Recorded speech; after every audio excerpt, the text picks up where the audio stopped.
હવે ખાસ કરીને સૌપ્રથમ આપણે થોડીક હવામાનની વાત કરવાની છે। હવામાનની વાત કરવા જઈએ તો અત્યારે થોડોક મિક્સ ઋતુ જેવો માહોલ અત્યારે જોવા મળી રહ્યો છે। જો કે હવામાનમાં અત્યારે કોઈ મોટા બદલાવ આવે તેવી શક્યતાઓ નથી। જે 1 ફેબ્રુઆરીથી લઈને 15 ફેબ્રુઆરી દરમિયાન જે હવામાન હોવું જોઈએ એવું નોર્મલ છે। ગયા વર્ષે થોડુંક આ વખતે તાપમાન ઊંચું ગયું હતું, પણ ગયા વર્ષ કરતાં અત્યારે તાપમાન નીચું છે। હજુ પણ આપણે શિયાળા જેવો માહોલ છે, શિયાળાની વિદાય થઈ નથી। એટલે હમણાં જોવા જઈએ તો કોઈ મોટું માવઠું થાય કે કોઈ 15 તારીખ સુધીમાં કોઈ હવામાનમાં મોટો પલટો આવે તેવી શક્યતાઓ નથી। હા, કોઈ જગ્યાએ એવું બની શકે કે સામાન્ય વાદળછાયું વાતાવરણ કોઈ જગ્યાએ વચ્ચે 15 તારીખ સુધીમાં ક્યારેક થશે, બાકી એનાથી વિશેષ કોઈ બીજો હવામાનમાં મોટો પલટો આવવાની શક્યતાઓ નથી। એ સાથે જોવા જઈએ તો ઝાકળ વર્ષા મોટા ભાગે આ સમયની અંદર ઝાકળ વર્ષા એટલે કે ધુમ્મસ જેવું વાતાવરણ જોવા મળતું હોય છે। આજે 9 તારીખથી લઈને 15 તારીખ સુધીનું જે સેશન છે, આ સેશનની અંદર સામાન્ય કોઈ જગ્યાએ વહેલી સવારે ઝાકળ જોવા મળે તેવી શક્યતાઓ રહેલી છે। બાકી કોઈ ઘાટો ઝાકળ આવે કે વધારે પડતા ઝાકળને કારણે શિયાળુ પાક ઉપર માઠી અસર પડે એવો કોઈ મોટો ઘાટો ઝાકળ આવવાનો નથી। એટલે ઝાકળ વરસાદથી પણ કોઈએ ડરવાનું નથી। હા, ઝાકળ જોવા મળશે, પણ એ છૂટાછવાયા વિસ્તારમાં હશે, જેમાં સૌરાષ્ટ્ર, કચ્છ અને ઉત્તર ગુજરાતના પશ્ચિમ ભાગો હશે એમાં થોડું પ્રમાણ રહેશે, પણ એ વહેલી સવારે હશે ને સામાન્ય પ્રમાણ હશે। કોઈ મોટું ઝાકળનું પ્રમાણ જોવા મળે તેવી શક્યતાઓ નથી। એટલે એનાથી કોઈ ડરવાનું કે ગભરાવાનું નથી। એટલે માવઠાની શક્યતાઓ નથી, એની સામે કોઈ મોટા ઘાટા ઝાકળ વરસાદની પણ શક્યતાઓ નથી।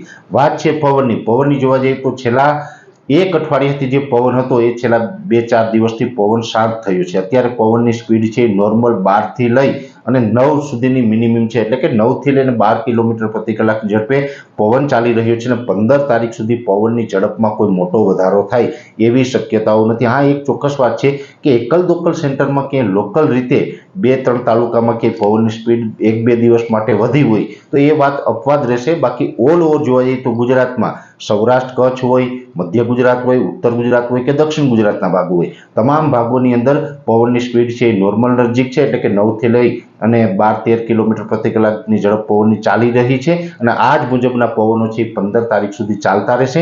મુખ્યત્વે જે પવનની દિશાઓ છે એ ઉત્તર ગુજરાતના ભાગો હોય, જેમાં વાવ થરાદ હોય, બનાસકાંઠા, સાબરકાંઠા હોય, પાટણ મહેસાણા હોય, ગાંધીનગર છે, અરવલ્લી મહીસાગર જેવા વિસ્તારો છે, આ તમામ વિસ્તારોની અંદર પવનની દિશા છે એ ઉત્તરની તો ક્યારેક ઉત્તર પશ્ચિમની રહેશે। ખાસ કરીને કચ્છ અને સૌરાષ્ટ્રના ભાગો છે એ વિસ્તારો ઉપર ઉત્તર પશ્ચિમની દિશાના પવનો ચાલુ જોવા મળે તેવી શક્યતાઓ છે। એ સાથે મધ્ય ગુજરાત અને દક્ષિણ ગુજરાતના ભાગોમાં મુખ્યત્વે ઉત્તર પૂર્વ તો ક્યારેક ઉત્તર પશ્ચિમના પવનો જોવા મળશે।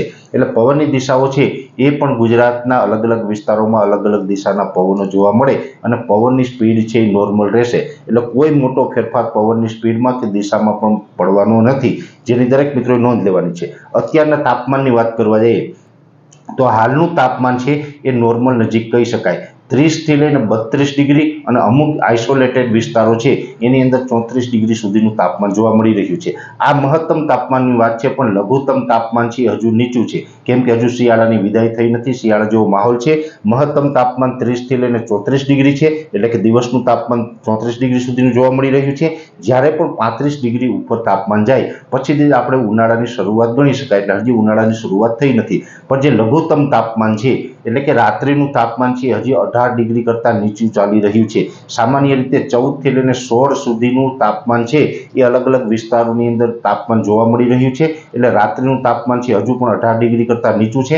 અમુક વિસ્તારો એવા છે જેમાં ખાસ કરીને કચ્છના વિસ્તાર અને ઉત્તર ગુજરાતના વિસ્તારો છે, સૌરાષ્ટ્રના પણ કોઈ છૂટાછવાયા વિસ્તારો એવા છે કે જ્યાં 14 ડિગ્રી કરતાં પણ નીચું તાપમાન ક્યારેક નોંધાઈ રહ્યું છે। એટલે તાપમાન હજુ નોર્મલ નજીક છે ને નોર્મલ કરતાં પણ 2 ડિગ્રી તાપમાન નીચું ચાલી રહ્યું છે। એટલે હવામાનની કન્ડિશન આ છે અને 15 તારીખ સુધી આ જ કન્ડિશન રહેવાની છે।